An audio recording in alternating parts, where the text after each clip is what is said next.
2024 என்பது நாடாளுமன்ற தேர்தல். அந்த தேர்தலிலே நாம் ஏறத்தாழ படுதோல்வி ஏற்பட்டிருக்கிறது. 10 தொகுதியிலே நாடாளுமன்ற தொகுதியில் 3வது இடம், 2 தொகுதியிலே 4வது இடம். நம்முடைய இயக்கத்தை எப்படி வழிநடத்தி செல்ல வேண்டும் என்ற நோக்கத்தோடு தான் அந்த கருத்துக்கள் பரிமாறப்பட்டிருக்கிறது.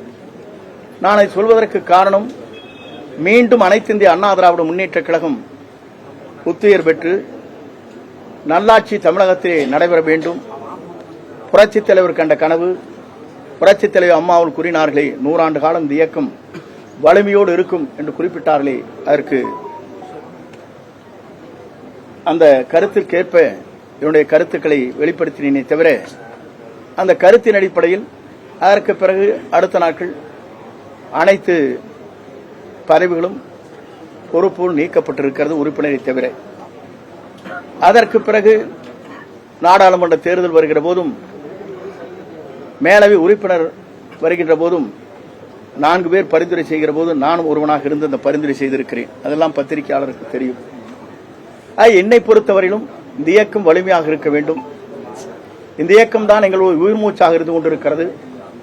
இந்த இயக்கத்தை பொறுத்தவரையிலும் தடுமாறாமல் இந்த இயக்கம் திராவிட முன்னேற்ற கழகத்தை நல்லாட்சியை தமிழகத்திலே உருவாக்குவதற்கு நாம் அத்தனை பேரும் ஒருங்கிணைந்து அந்த பணிகளை மேற்கொள்ள வேண்டும் நோக்கத்தோடு தான் அந்த கருத்துக்களை வெளிப்படுத்தி இருக்கிறேன் என்பதை இந்த நேரத்திலே தெரிவித்துக் கொள்கிறேன்.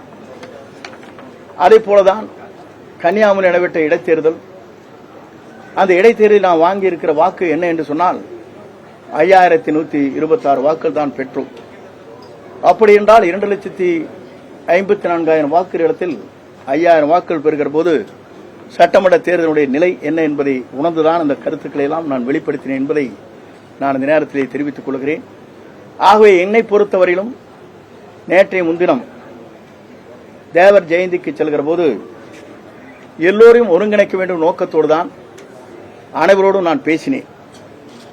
அவரும் சில கருத்துக்களை சொல்கிற போது அந்த கருத்துக்கு மாறாக இயக்கம் வலிமை பெற வேண்டும், இந்த இயக்கம் ஒன்றிணைய வேண்டும், இந்த இயக்கம் வலிமையாக இருப்பதற்கு நீங்கள் ஒத்துழைப்பு எல்லோரும் நாம் தர வேண்டும் என்ற நோக்கத்தோடு தான் அந்த நிகழ்ச்சியிலே தேவர் ஜெயந்தியிலே கலந்து கொண்டு நான் அந்த பணிகளை ஆற்றினேன். அந்த பணிகளை ஆற்றுகிற போது தேவர் ஜெயந்தியிலே சென்று தேவருக்கு மரியாதை செலுத்தி திருமகனாருடைய அந்த பூஜையிலே கலந்து கொண்டு எனக்கு கிடைத்த பரிசுதான் எனது இயக்கத்திலிருந்து நீக்கப்பட்டிருக்கிறது என்பதை நான் இந்த நேரத்திலே தெரிவித்துக் கொள்கிறேன்.